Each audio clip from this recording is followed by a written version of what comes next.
Torna domani sera in centro la Notte dei Colori, l'evento estivo per rivitalizzare il centro storico in periodo di saldi. Dalle 20:30 alle 24 saranno vari gli eventi a fare da contorno alla serata, dai giochi per i più piccoli di fronte a Palazzo Moroni alle acrobazie dei freestyle football in Piazza dei Frutti. Tra poi i palchi musicali allestiti da Radio Stereo Città, Radio Pocket e Radio Caffè nelle principali piazze, ossia Piazza dei Signori, Piazza delle Erbe e Piazza della Frutta. Per tutta la serata sarà possibile passeggiare per le vie del centro ammirando i monumenti dipinti di colori.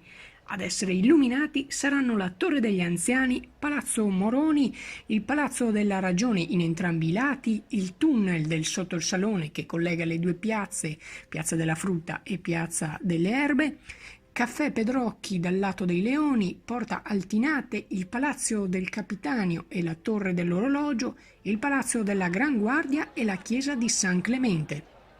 Sfiscia Channel News, Padova.